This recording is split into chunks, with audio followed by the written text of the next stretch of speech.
I like helping clients. They want to express themselves through the jewelry they wear.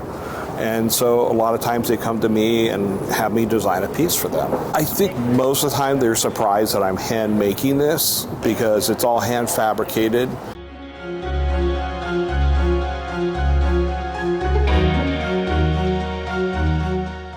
I'm Paul Farmer, and I'm a goldsmith, and I make jewelry. I alloy the gold, I make everything by hand. This is old school and old art, and I use really rare gemstones.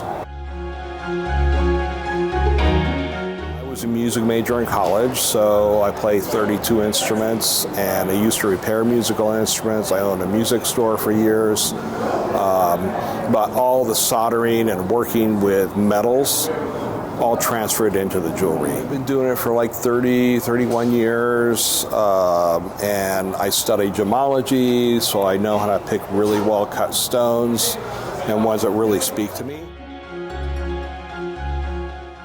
I like helping clients.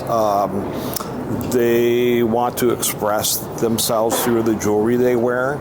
And so a lot of times they come to me and have me design a piece for them. I like the artistic side because I can draw energy from, say, the stone that I select. I know it spoke to me already, and it really captures the imagination, and then I can create from there. I've studied from like 5 or 6 master goldsmiths, and so I constantly am taking courses from other people that are also master goldsmiths. This last year I taught in Italy for like a week in Vicenza, which is the capital of goldsmithing for Italy, and really the capital of goldsmithing in Europe. Most of the gold jewelry is made there. Started out with a basic class in jewelry, and it was just silver, and then I was introduced to someone who saw my work, and they said, I need to teach you to be a goldsmith. And then that was it, and it went from there. This is the technique they were using. It's called granulation, and it's an ancient technique. The Egyptians did it, the Etruscans. So basically, as a goldsmith, I make everything from scratch. So I alloy the gold, so this is 24 karat gold, and that's what it looks like. It's not white, it's not green, pink, it's gold. It's not yellow, it's gold. So, gold, silver, very tiny amount of copper, and I alloy that together. I actually stir the molten metal, and then I create an ingot of gold, and then with the ingots I do different things like maybe a square rod or like a flat piece that's pretty thick. And then I roll it out with a rolling mill, and I create sheet and wire. So this is something that was probably about this long and much thicker than this. And yesterday I ended up making this square rod that I'll make into round wire. Then I made a half round wire and another half round wire. And that went into this piece. So a piece like these, I make the sheet, and I roll it around, and they make the bezels. And then, like this piece right here, I'll cut the excess off, but I'll put those wires and little granules of gold, and it'll end up looking more like this.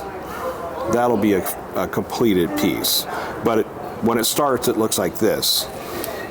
And this is a commission for a client using one of her diamonds, and there will be 4 white diamonds here. This is a canary diamond, and then this is a wire I made yesterday like this going up, and there's a couple of this right here that I've all that's been fused on, and then I keep going and I keep building. It's an additive process, so I fabricate it and I keep building, and then I'll trim off the excess, and then I'll start doing the granules of gold and create the design. First of all, there's a camaraderie of the artists here, and we all learn from each other. Even though my neighbor may not be a jeweler, I still learn from their process. and how they work. And so it's kind of like going back to grad school, and you're in this environment where you get a lot of help from different people. And then I love the patrons of the show, and it's just I've met some fantastic people and have some great friends from the show, and so it's been really nice. I love coming back. It's my 16th year.